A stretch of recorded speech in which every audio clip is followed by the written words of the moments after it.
निर्जला एकादशी 2025। प्रत्येक मास में 2 बार एकादशी का व्रत रखा जाता है, एक कृष्ण और दूसरा शुक्ल पक्ष में। इस तरह पूरे साल में 24 एकादशी व्रत रखा जाता है, लेकिन जब मल मास या अधिक मास पड़ता है तब एकादशी की संख्या बढ़कर 24 से 26 हो जाती है। सभी एकादशियों में ज्येष्ठ शुक्ल पक्ष में आने वाली निर्जला एकादशी का व्रत का विशेष महत्व होता है। इस व्रत को बिना अन्न और जल के किया जाता है। निर्जला एकादशी का व्रत काफ़ी कठिन माना जाता है, तो आइए जानते हैं कि साल 2025 में निर्जला एकादशी व्रत कब रखा जाएगा। शुभ मुहूर्त, महत्व और व्रत कथा। आइए जानें निर्जला एकादशी व्रत 2025 डेट। पंचांग के अनुसार इस साल निर्जला एकादशी का व्रत 2 दिन रखा जाएगा।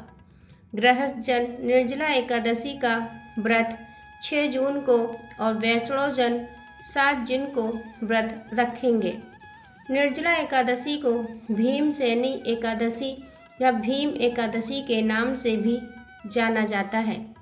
कहते हैं जो व्यक्ति साल की सभी एकादशियों पर व्रत नहीं कर सकता, वो इस एकादशी के दिन व्रत करके बाकी एकादशियों का लाभ भी उठा सकता है। आइए जानें निर्जला एकादशी 2025 शुभ मुहूर्त। पंचांग के अनुसार ज्येष्ठ शुक्ल पक्ष की एकादशी तिथि का आरंभ 6 जून शुक्रवार को तड़के 2:15 पर होगा। एकादशी तिथि का समापन 7 जून को सुबह 4:47 पर होगा। निर्जला एकादशी का व्रत 6 जून को रखा जाएगा। वहीं निर्जला एकादशी का पारण 7 जून 2025 को किया जाएगा। पारण के लिए शुभ मुहूर्त दोपहर 1:57 से शाम 4:36 तक रहेगा। आइए जानें निर्जला एकादशी व्रत विधि और नियम। इस एकादशी व्रत में अन्न और जल कुछ भी ग्रहण नहीं किया जाता है। यह व्रत सूर्योदय से लेकर अगले दिन यानी द्वादशी तिथि के सूर्योदय तक रखा जाता है। इस व्रत में सुबह और शाम विधि विधान से भगवान विष्णु की आराधना करनी चाहिए। संभव हो तो रात्रि जागरण करें। इसके अलावा इस दिन जल से भरे पात्र का दान जरूर करें। ऐसा करना बहुत शुभ माना जाता है।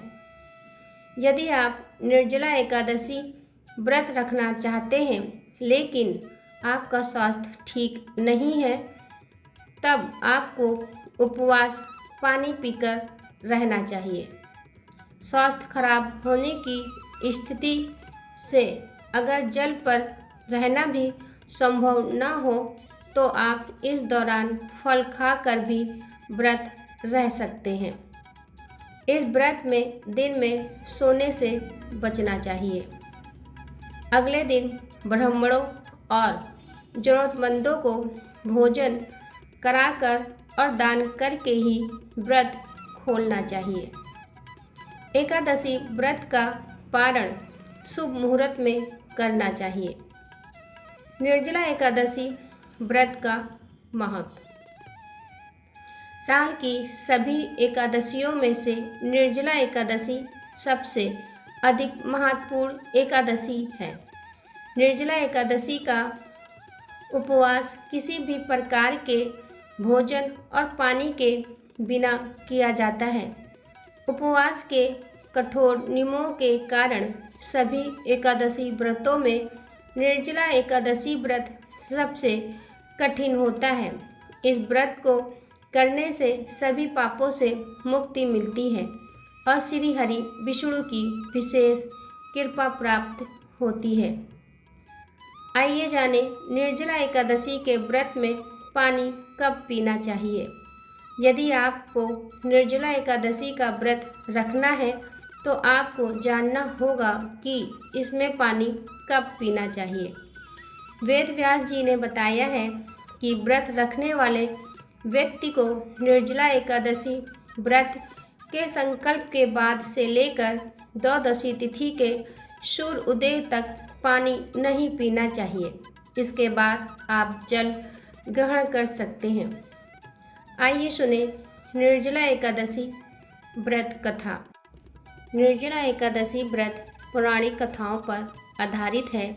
इसमें व्यास मुनि के पास जाकर भीमसेन ने पुकार की कि मेरी पूज्य माता कुंती व पूज्य भ्राता युधिष्ठिर तथा अर्जुन, नकुल, सहदेव, द्रौपदी सहित एकादशी का सभी व्रत करते हैं और मुझे भी शिक्षा देते हैं, तो अन्न मत खा, नहीं तो नरक में जाएगा। आप विचारिए मैं क्या करूं। 15 दिन के बाद यह एकादशी आ जाती है और हमारे घर में झगड़ा उत्पन्न हो जाता है। मेरे उदर में अग्नि का निवास है, उसे अन्न की आहुति ना दूं तो चर्बी को चाट जाएगी। शरीर की रक्षा करना मनुष्य का परम धर्म है।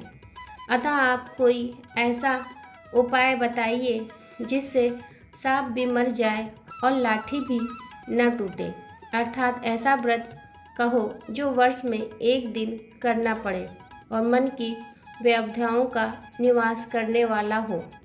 24 एकादशियों का फल उसके करने से मिल जाए। व्यास जी बोले, जेठ मास के शुक्ल पक्ष की एकादशी का नाम निर्जला है। इसमें ठाकुर जी का चरणोदक वर्जित नहीं है। कारण है कि वह तो अकाल मृत्यु को हरण करने वाला है। जो निर्जला एकादशी का व्रत श्रद्धा सहित करता है उसे 24 एकादशियों का फल मिलता है। इस व्रत में पितरों के निर्मित पंखा, छाता, कपड़े के जूते, सोना चांदी या मिट्टी का घड़ा और फल फूल इत्यादि दान करें। मीठे जल का प्याव लगा दे, हाथ में सुमिरन रखे, मुख में ओम नमो भगवते वासुदेवाय इस 12 अक्षर महामंत्र का जाप करे। ध्रुव भक्त का गुरु मंत्र यही था। श्री भागवत पुराण का सार यही है। आप यदि फलाहारी हो तो ध्रुव के प्रथम मास की तपस्या के तुल्य उसके एक एक दिन के फल के समान आपका फल हो जाएगा। यदि आप पवनहारी रह सको तो ध्रुव के 6वें मास की तपस्या के समान फल होगा।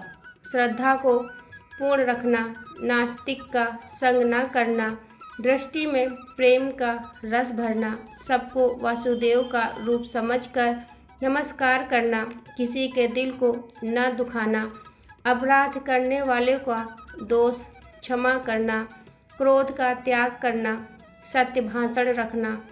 जो हृदय में प्रभु की मूर्ति का ध्यान करते हैं और मुख में 12 अक्षर मंत्र का गान करते हैं वह पूर्ण फल को प्राप्त करते हैं। दिन भर भजन करना चाहिए। रात्रि को रास लीला, कृष्ण लीला, कीर्तन के सहारे जागरण करना चाहिए। द्वादशी के दिन ब्राह्मणों को दक्षिणा दे, फिर उनको भोजन खिलाकर उनकी परिक्रमा कर ले, अपने पग पग वर मांग ले। ऐसा श्रद्धा भक्ति से व्रत करने वाला कल्याण को प्राप्त होता है। जो प्राणी मात्र को वासुदेव की प्रतिमा समझता है उसको मैं लाखों प्रणाम के योग मानता हूँ। निर्जला का महत्व सुनने से दिव्य चक्षु खुल जाते हैं। प्रभु घूंघट उतार कर मन के मंदिर में प्रकट दिखाई देते हैं। यह कथा ब्रह्मपुत्र पुराण में वर्णित है। भीम ने बड़े साहस के साथ निर्जला एकादशी व्रत किया, जिसके परिणाम से रूप प्रातः होते होते वह अचेत हो गए। तब पांडवों ने गंगा जल, तुलसी, चरणामृत प्रसाद देकर उनकी मूर्छा दूर की। तभी से वर्ष भर की 24 एकादशियों का पुण्य लाभ देने वाली इस श्रेष्ठ निर्जला एकादशी को भीमसेनी एकादशी या पांडव एकादशी का नाम दिया गया।